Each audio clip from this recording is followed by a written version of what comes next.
നമസ്കാരം. പരിയാരം മെഡിക്കൽ കോളേജിൽ ഗുരുതര ചികിത്സാ പിഴവെന്ന് പരാതി.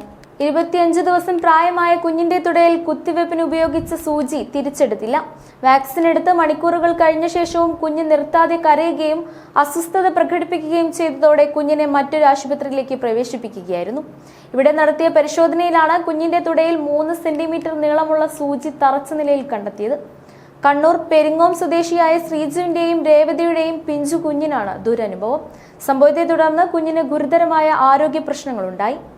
ഇഞ്ചക്ഷൻ എടുത്ത ഭാഗത്ത് കുരു പോലെ വന്ന് പഴുക്കാൻ തുടങ്ങിയിരുന്നു. എന്നാൽ നവജാത ശിശുക്കളുടെ തുടയുടെ മുൻഭാഗത്ത് പ്രതിരോധ കുത്തിവെപ്പ് എടുക്കുന്നില്ലെന്നും ഇത്രയും നീളമുള്ള സൂചി പ്രതിരോധ കുത്തിവെപ്പിന് ഉപയോഗിക്കാറില്ലെന്നുമാണ് പരിയാരം ഗവൺമെന്റ് മെഡിക്കൽ കോളേജിന്റെ വിശദീകരണം. ജനിച്ച് 2-ാം ദിവസം നൽകിയ കുത്തിവെപ്പിന് ശേഷമാണ് കുഞ്ഞിന് പ്രശ്നങ്ങൾ തുടങ്ങിയതെന്നും 2 തവണ പരിയാരം മെഡിക്കൽ കോളേജിൽ കാണിച്ചിട്ടും കുറയാതിരുന്നതോടെയാണ് പയ്യന്നൂരിലെ സ്വകാര്യ ആശുപത്രിയിൽ എത്തിയതെന്നും കുഞ്ഞിന്റെ പിതാവ് പറയുന്നു. പഴുപ്പ് കുത്തിയെടുക്കുമ്പോഴാണ് സൂചി പുറത്തു വന്നത്. പരാതിയെ തുടർന്ന് അന്വേഷണത്തിന് മെഡിക്കൽ കോളേജ് സൂപ്രണ്ട് ഉന്നതതല സമിതിയെ നിയോഗിച്ചു. മുഖ്യമന്ത്രിക്കും കുടുംബം പരാതി നൽകിയിട്ടുണ്ട്. ഓരോ ജീവിതവും ഓരോ കഥകളാണ്, വേറിട്ട കഥകളുടെ ഒരു കൂട്ടായ്മ. വേണമെങ്കിൽ നമുക്കതിനെ ഒരു നോവലെന്ന് പേരിടാം. അതുപോലൊരു നോവലല്ലേ നിങ്ങളുടെ ജീവിതവും? എന്താ, ശരിയല്ലേ? നിങ്ങളുടെ അനുഭവങ്ങൾ, കഥകൾ എന്തുമായിക്കൊള്ളട്ടെ, അത് കേൾക്കാൻ DNA ന്യൂസിലൂടെ ഞാൻ എത്തുന്നു.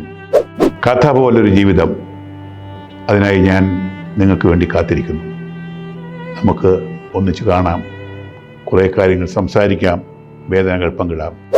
നിങ്ങളുടെ വിഷയങ്ങൾ, അനുഭവങ്ങൾ അത് ഞങ്ങളെ അറിയിക്കേണ്ട വിലാസം താഴെ കൊടുക്കുന്നു.